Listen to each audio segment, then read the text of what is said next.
Hi, I'm Rick Kaler. Thanks for joining me.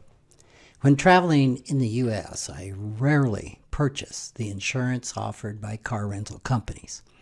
By paying with a major credit card, you're going to typically have all the insurance coverage that you need, and you'll save $20 to $50 a day in unnecessary charges. I do suggest that you call the credit card company in advance at least once to verify your coverage limits, but once that's done, you should be good. But this doesn't fully apply when renting a car internationally.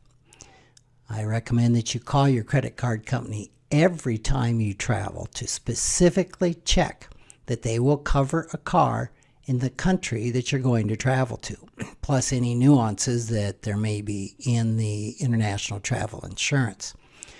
Adding additional car insurance coverage to a travel insurance policy, in addition to using your major credit card, is another economical option. And it's perfectly okay to have duplicate insurance. Just verify that at least one of those policies is going to accept being secondary, meaning that they'll take over any excess when the primary card where they leave off. Still, after taking all of these precautions, things can go awry. They did for me on a family vacation to Ireland this summer. As usual, I declined all insurance coverage when I rented the car. I used my MasterCard World Elite card, which is the highest coverage you can get with a MasterCard. I verified with MasterCard that I was covered in Ireland for a vehicle with a manufacturer's suggested retail price, that's the MSRP, of up to $50,000. I checked the vehicle that I was renting. It was a Nissan Rogue, and it was listed at $26,000 to $34,000, well under the $50,000 limit.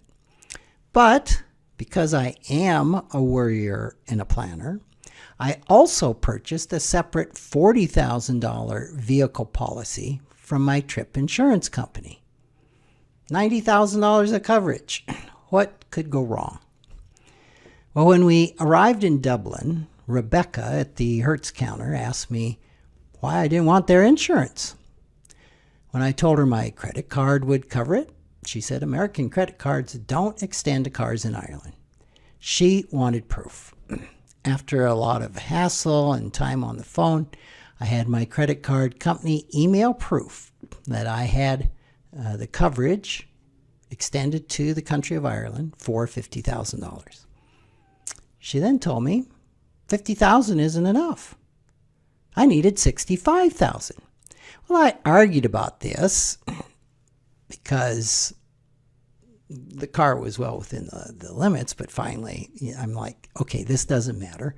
I have an additional $40,000 of primary, secondary coverage with my travel insurance company. That's more than going to cover $65,000. Nope, Rebecca wasn't moved. She told me that no coverage goes into secondary position. They both had to be primary. So, long story short, 2 hours of a long story short, she told me I would either pay her an additional $584 for their insurance, or I would need to go someplace else to rent a car and lose the $424 I had already paid to Hertz. She curtly added, "Good luck," I can't do the Irish accent, "because this weekend is a bank holiday and everyone is sold out." Like I said, all of this took 2 hours at the counter. And after a long day of international travel on a transatlantic, I'd been up 24 hours. My wife and 2 children were exhausted and hungry. And while I knew I had met the terms of the agreement and that I was being extorted, the thought of losing my initial $424 plus going back to the terminal to start probably a futile hunt for a different car was just a little bit too much. So I agreed to pay the extra $584. As soon as we got back to the U.S., I filed a dispute with my credit card company on both the initial $424 car rental charge and the $584 insurance charge. My grounds were that Hertz violated their contract, which only required me to accept full financial responsibility or to have verified that I had insurance that would cover a loss. They violated the contract by demanding that I prove having coverage in excess of the value of the car that I had rented, and by refusing to accept that proof when I produced it. Since doing that, Hertz has denied the claim in Ireland, and Hertz US says they can't do anything about that. My claims with the credit card companies are still pending. So the lesson here, faced with a person of questionable ethics in a situation with limited choices, you may be forced to give in to what is essentially extortion. If that happens, document everything, then file appropriate complaints and dispute the charges. That is, if starting over may be a perfectly good option if you're not arriving in some international country on a holiday. And if you ever want to rent a car in Dublin, I suggest you steer clear of anybody named Rebecca.